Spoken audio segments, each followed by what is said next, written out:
Asia के तमाम देशों में जो फैक्ट्रियां हैं, उनका उत्पादन सुस्त पड़ रहा है।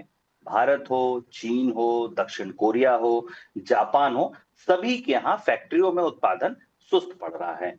पीएमआई इंडेक्स जो आपको मैन्युफैक्चरिंग का पीएमआई होता है, जो आपको उत्पादन गतिविधियों के बारे में बताता है, सब जगह टूट रहा है। भारत में करीब 9 महीने के निचले स्तर पर नवंबर का पीएमआई रहा।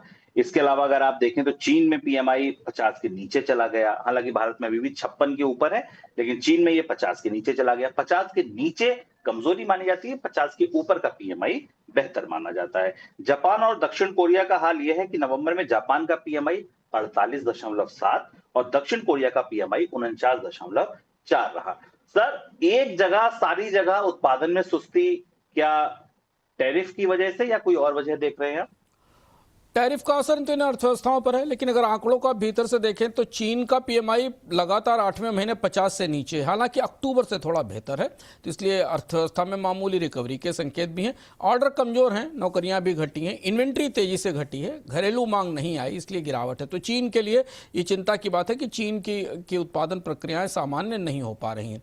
जापान में पीएमआई 50 से नीचे है। औद्योगिक उत्पादन में 1.4% की गिरावट है, केवल बढ़त है, और सालाना आधार पर तो 1.5% की बढ़त है। लेकिन फिर भी चूंकि डील पहले मिल गई थी जापान को अमेरिका के साथ, तो ऑटोमोबाइल, इलेक्ट्रिकल मशीनरी और बाकी उपकरणों में थोड़ा उत्पादन बढ़ता दिख रहा है। लेकिन नवंबर का ओवरऑल मैन्युफैक्चरिंग पीएमआई 50 से नीचे है। और अब जापान में चूंकि ब्याज दरों को लेकर तमाम असमंजस बना हुआ है, तो इस पर निगाह रहेगी।